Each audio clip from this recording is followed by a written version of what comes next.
kind of a rate. But suppose now I have some other friend who has a loss function L2, right? I want to answer the question, suppose I have infinite access to L2, like I can do whatever I want with L2, how much does it help me? And this is a pretty fundamental question, and it turns out that we can actually answer this question. So I'm defining this quantity delta square, which is the value of the gradient at each other's optima. So at my optima, what is the value of the gradient of L2, and at optima of L2, what is my gradient? So if we define this quantity, we can show that for any algorithm, give me an algorithm, this is a lower bound proof, you can show, I can give you I can construct these functions L1 and L2 such that the error on L1 is lower bounded by this, this sigma square over n and this delta square. So what this means is that if this delta square is large, or if it's anything larger than the sigma square over n, I get no benefit from collaboration. So the takeaway from this is that only those functions with whom I have a shared minima, so that means the delta square is 0, only those are the users which are actually useful to me. There are some caveats. This is up to, all this analysis is up to like numerical constants, and you can make additional structural assumptions, but without that, this is like a fundamental result. So this directly imposes some structure on our problem. So clearly what we have to do is do some kind of a clustering, identify all the other users who have the same optimum as me, and then I can use all of their gradients to improve my training. But this is hard. First of all, just the simple, even the simple clustering problem is actually hard. So if we have points like this, okay, this is pretty easy to cluster in the who is green and who is blue. But if the clients are actually like this, it gets pretty hard. Right? So we know that clustering is a hard problem, especially when the clusters are close. And this is, we can actually prove this. So we can translate that intuition into a lower bound. So again, the same delta square quantity. Now, even if we do this kind of clustering procedure, so if we identify only the people who have the same optimum as us, we can improve. So that's this 1 over, hopefully there I can get it to work. Yeah. So previously it was just sigma square over n. I can actually improve it to 1 over m. So you do get the speed up. So if there are m other users who have the same optimum as me, I actually can get the speed up. But there's a penalty I have to pay, which is this delta square over sigma square over delta square term. So this is the penalty I have to necessarily pay to identify this cluster structure. Okay. Clustering is hard, but I'm not really just clustering. I'm actually learning, I'm optimizing simultaneously while clustering. So more concretely, I suppose these are my set of loss values, right? So we said that you have to group all the clients who have the same shared optimum. So we have to identify which are the green ones and which are the blue ones. And what we have access to is the gradients of the function, noisy gradients of the function along this red line. I only have access to gradients at this, and just by looking at that, I need to sort of differentiate who is who. So I don't, I have to simultaneously cluster while optimizing. So what that means is that, suppose remember I'm user 1, and there's 2 other clients. There's client I and there's client J. Client I is in my cluster, client J is not. So I need some way to just look at the gradients at the point X and tell whether they're in my cluster or not. So I need some bound on this, some handle on this quantity, the gradient between I and me and J and me. Thankfully, we do have such a bound. So this is like a structural proof again. So if all these functions are smooth and strongly convex, then we can actually prove such a bound that there exists some global constants A and B, such that the gradients of the clients which are in the same cluster as me are close to me, approximately, and the gradients of the clients who are in a different cluster from me are actually, they're actually dissimilar approximately. So what this allows me to do, now I can take this theorem and I can use this to actually differentiate between the clients who are in the same cluster, with whom I have a shared optima and with whom I don't. So I won't go into the details of it, but we can basically take all of this machinery and then turn it into an actual algorithm. I'll just tell you what the final result is. So we can actually do some kind of a federated clustering algorithm such that the error on every single user is the optimal speedup which you could hope for, which is this the sigma square over n multiplied by 1 over m, which is the number of other clients who have the same optimum. So this is the optimal speedup you could possibly hope for, plus this error term which you face because of the unidentifiability of the clusters. There's some assumptions on the A and B as well. It's not super clear whether that's necessary. I think it is, but yeah, I can talk about it. Ask me later. So this is oops. There's still a lot of work to be. This is like really like I think a first step into a theory of personalization. If we add more structure to it, like what we were looking earlier, there's some shared representation, or there's some like subsections only need to be personalized. The more structure you add on the problem, you can sort of adapt all of that into these algorithms. Okay. I also want to talk about, I think this was a point raised earlier, how do you collaborate with competitors? So imagine there's two firms, Waymo and Cruise, right? They both are providing the same service. They both are doing this driverless taxis, which are both very data intensive. Is there any reason for them to collaborate? So they're both competing with each other. They're both competing for the same set of competitors, customers. Is there any reason for each of them? Ideally, as customers, we want them to share data with each other to improve the service. But is there a selfish reason for them to do it? And the surprising answer is yes. I'll sort of walk you through why that is. I won't go through the formal theory, but just like an intuition. So suppose Waymo has 100 data points and Cruise has 20 data points, right? So Waymo has a much better quality model than Cruise.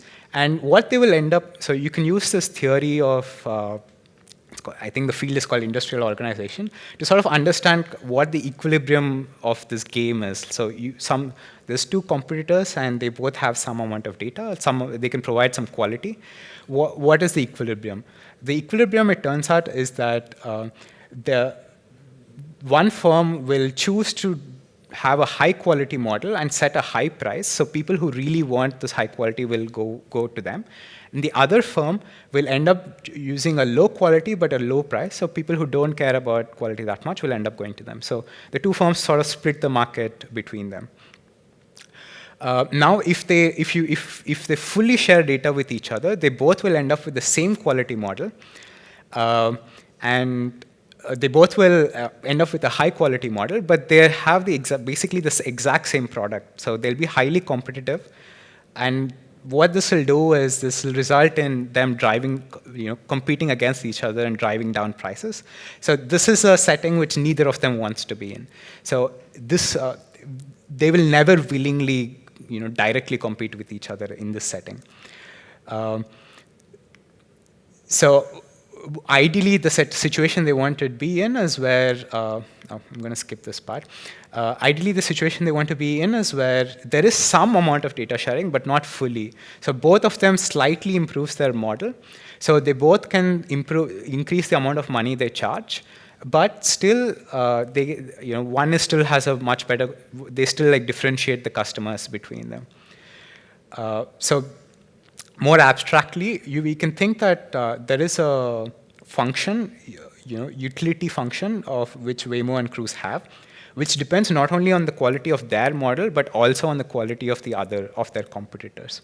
So each of them wants to maximize their own revenue. So when they work together, there's this concept called Nash bargaining solution, and which says that basically they'll try to maximize the product of these utilities. So this is the framework which actually advocates for. So it shows that there is actually a benefit to collaborative learning even between competing firms. So essentially what all we have to do now is maximize this, find this Nash bargaining optimal solution, which is basically maximizing this utility function. Okay, so are we done now? So we have a utility function. can we just run gradient descent? And these qualities, of course, depend. There's an underlying deep learning model which is underlying there, and there's some parameters there. So potentially we could just run federated learning on this new utility function, and are we done? Unfortunately not. So what can happen is, so if you just run gradient descent on this thing, what can happen? So in orange and blue is the two firms. So and I'm plotting the revenue. As you run gradient descent on this function, both of their revenues increases, but the revenue for the orange firm increases a lot more, and then suddenly it suddenly increases and then slowly decreases, and eventually you'll end up at the at the optimal at the actual optimal of this. So eventually you will end up here, but in the middle you have this spike, right? Like you have this spike where one firm is way better off than the other, and what will happen is at this stage the orange firm will just drop off. Right? There's no incentive to continue. They're only going to lose if they continue participation. So they're just going to drop off. They'll defect. So we have some interesting constraints on the actual dynamics of the algorithm, which is we don't just want to do this optimization problem, which is this maximize the revenue, but we have to make sure that at every step the revenue is increasing, so that both of them will actually stay put and stay throughout the process. So we can. So in this specific case, we can actually do this. We can actually achieve it. You can compute. There is an algorithm. I won't go into the details, which guarantees that at every round, both the revenues of both firms increase, and eventually it will converge to the ideal revenue setting. So this is this result is very specific for the structure of this problem. So we compute what the utilities are for this problem, and then we can show that for this specific setting we can achieve this. But what I am interested in, and what I hope I want to pose to here's like some simulations showing this. So this is the new algorithm which comes out of our theory. So the utility for both firms is relatively monotonic, and so everyone has an incentive to sort of stick through. And the way it achieves this is by sort of maintaining roughly the ratio of the qualities. So structurally, that turns out to be what is necessary.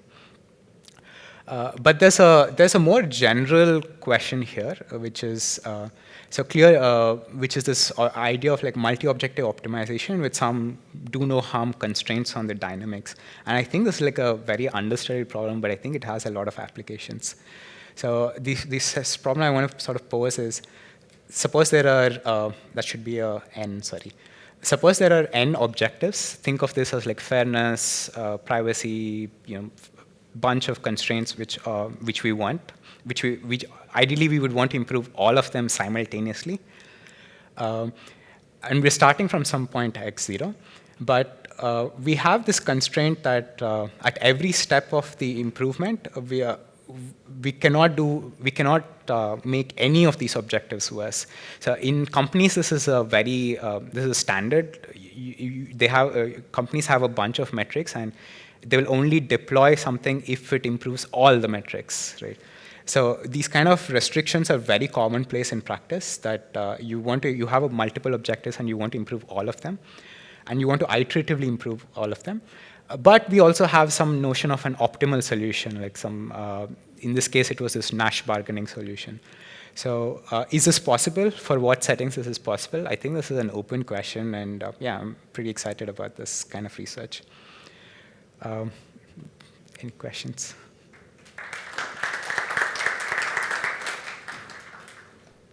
Okay. Yeah, maybe I missed the motivation. So in the previous slide, when you say do no harm at every step. I'm sorry, the slides went away. Can we get back the? Oh, thank you.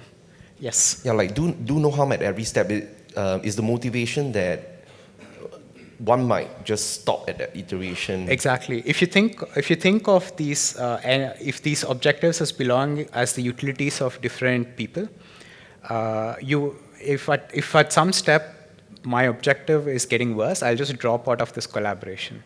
Right. So I want to guarantee that every step is actually improving for me. Right, right. Okay. Yeah, in certain cases, I guess for gradients it's fine, but in certain cases where we are just doing sampling, we sometimes want to explore, right? Especially areas where we have not explored before that can get us to a better Pareto optimal. Yeah, but doing that might not. Yeah, it's not even clear if it's a pretty. I'm not even sure if we add this constraint, what is a set of optimum which are reachable? I don't know the answer, but I think that's what makes us such a cool question. Yeah. Behavioral economics here too, right? People don't like to go down. That's true. Yeah, yeah. I mean, you might ideally like it as a central person. Yep. I agree. People don't like it. Yep, yep. Okay. Cool. Any other questions? So on the federated clustering part, what was the next step that could build on top of it that you were motivated by? Is it like a hierarchical tweaking of clients? If you're a theory person, these rates are not tight yet, and the algorithm is also, it's more of like a proof of concept thing than an actual practical algorithm. So I think there's work to be done in just making this in itself complete. But I don't. But extensions would be, this hierarchical setting would make a lot of sense. I think Sam mentioned in his talk, combining this with Byzantine robustness or with asynchrony, all of these are pretty much open. Cool. Yeah. Thanks. Cool. Any other questions?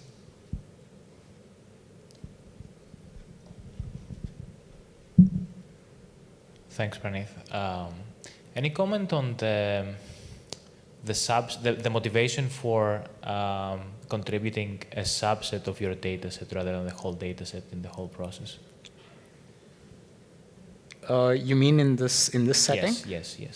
Yeah. So this really comes out of the theory of this, and the idea is that two companies never want to have an identical product. They always want to differentiate the product.